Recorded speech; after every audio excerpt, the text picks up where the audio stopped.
ಮಧು ಬಂಗಾರಪ್ಪನವರು ಮಾತು ಹೇಳಿದ್ರು ಸರ್, ಬಿಜೆಪಿಲಿ ತುಂಬಾ ಜನ ಹುಚ್ಚರಿದ್ದಾರೆ, ಹೆಂಗ್ ಬೇಕಾದಂಗೆ ಮಾತಾಡ್ತಾರೆ.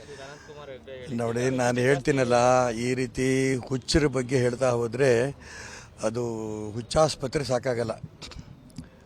ನಮ್ಮ ದೇಶದಲ್ಲಿರುವಂಥ ಹುಚ್ಚಾಸ್ಪತ್ರೆಗಳು ರಾಜಕಾರಣಿಗಳಿಗೆ ಸಾಕಾಗಲಿಕ್ಕಿಲ್ಲ, ಅಷ್ಟು ಹುಚ್ಚರಿದ್ದಾರೆ. ಆದರೆ ನಾನು ಒಂದು ಮಾತು ಮಾತ್ರ ಮಾನ್ಯ ಸಿದ್ದರಾಮಯ್ಯನವ್ರಿಗೆ ಹೇಳ್ತೀನಿ.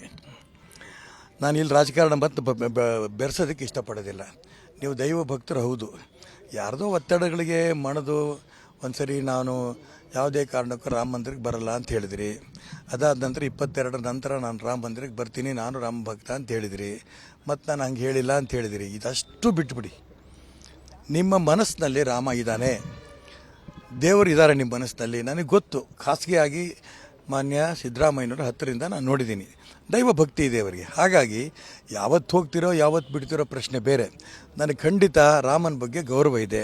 ನಾನು ಯಾವತ್ತಾದರೂ ಕೂಡ ಬಿಡುವಾದಾಗ ನಾನು ರಾಮ ಮಂದಿರಕ್ಕೆ ಹೋಗೇ ಹೋಗ್ತೀನಿ, ಇದು ಅಂತಿಮವಾದ ನನ್ನ ಮಾತು ಅಂತವ್ರು ಹೇಳಿದ್ರೆ ಅವ್ರಿಗೂ ಒಳ್ಳೆಯದಾಗುತ್ತೆ, ರಾಜ್ಯಕ್ಕೂ ಒಳ್ಳೆಯದಾಗುತ್ತೆ, ದೇಶಕ್ಕೂ ಒಳ್ಳೆಯದಾಗುತ್ತೆ. ಈ ದಿಕ್ಕಿನಲ್ಲಿ ಅವ್ರು ಹೇಳೋದು ಸೂಕ್ತ ಅಂತ ನನ್ನ ಭಾವನೆ. ನಾನು ಖಂಡಿತ ಇದರಲ್ಲಿ ರಾಜಕಾರಣ ಬೆರೆಸೋದಕ್ಕೆ ಇಷ್ಟಪಡಲ್ಲ. ಅವ್ರು ಹಿಂದೆ ಏನೇನು ಹೇಳಿದ್ದಾರೆ, ಮೋದಿ ಬಗ್ಗೆ ಏನು ಹೇಳಿದ್ದಾರೆ, ಅನಂತಕುಮಾರ್ ಅವರು ಸಿದ್ದರಾಮಯ್ಯನ ಬಗ್ಗೆ ಹೇಳಿದ್ದಾರೆ. ಇದು ಒಬ್ರಿಗೊಬ್ಬರು ಹೇಳ್ತಾ ಹೋದರೆ ಒಂದು ಹುಚ್ಚರ ಜಾತ್ರೆ ಆಗುತ್ತೆ. ಈ ಜಾತ್ರೆ ನಾನು ಬೆಂಬಲ ಕೊಡೋಕ್ಕೆ ಇಷ್ಟಪಡಲ್ಲ. ಹಾಗಾಗಿ ಇದು ರಾಮ ಮಂದಿರ ಆಗ್ತಾ ಇರೋಂಥ ಸಂದರ್ಭದಲ್ಲಿ ಇಡೀ ಪ್ರಪಂಚದ ಜನ, ಸುಮಾರು 50 ರಾಷ್ಟ್ರಗಳು ಆ ಜನವರಿ 22ನೇ ತಾರೀಕು ಅಯೋಧ್ಯೆಗೆ ಬರ್ತದೆ ಅಂತ ಪತ್ರಿಕೆಗಳಲ್ಲಿ ಇವತ್ತು ಓದಿದೆ ನಾನು. ತುಂಬ ಸಂತೋಷ ಆಯಿತು. ಅದರಲ್ಲಿ ಕ್ರಿಶ್ಚಿಯನ್ ರಾಷ್ಟ್ರಗಳು ಇದ್ದಾವೆ, ಮುಸಲ್ಮಾನ್ ರಾಷ್ಟ್ರಗಳು ಇದ್ದಾವೆ. ಎಲ್ಲ ರಾಷ್ಟ್ರಗಳು ಬರ್ತಾ ಇರೋಂಥ ಸಂದರ್ಭದಲ್ಲಿ ಭಾರತ ನಾವು ರಾಮನ ಹೆಸರಿನಲ್ಲಿ ಒಂದಾಗೋಣ, ಇದು ನನ್ನ ಅಪೇಕ್ಷೆ. ಅವ್ರು ಕಾಂಗ್ರೆಸ್ನಲ್ಲೇ ಇರಲಿ, ನಾವು ಬಿ ಜೆ ಪಿಲಿ ಇರಲಿ, ಯಾರ್ಯಾರು ಯಾವ ಪಾರ್ಟಿಲಿ ಬೇಕೋ ಅದರಲ್ಲಿ ಇರಲಿ. ಆದರೆ ರಾಮ ಯಾವ ಪಕ್ಷಕ್ಕೂ ಸೇರಿದನಲ್ಲ.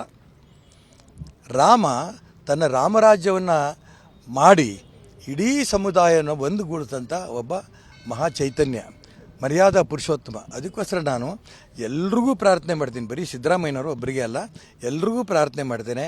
ಟೀಕೆಯನ್ನು ಮಾಡೋಂಥ ಸಂದರ್ಭದಲ್ಲಿ ವೈಯಕ್ತಿಕ ಟೀಕೆಗಳು ಇಳಿಬಾರ್ದು. ಹಾಗಿದ್ದಾಗೋಯ್ತು. ಏಕೆಂದರೆ ರಾಜಕಾರಣಿ ಅಂತ ಇದ್ದಂಗೆ ಅಭಿವೃದ್ಧಿ ಬಗ್ಗೆ ಟೀಕೆಗಳು ಮಾಡಬೇಕು. ನಾವು ಮಾಡಿದ್ದೀವಿ, ನೀವು ಮಾಡಿದ್ದೀವಿ, ನೀವು ಇಷ್ಟು ಮಾಡಿದಿರಿ, ನಾವು ಅಷ್ಟು ಮಾಡಿದ್ದೀವಿ.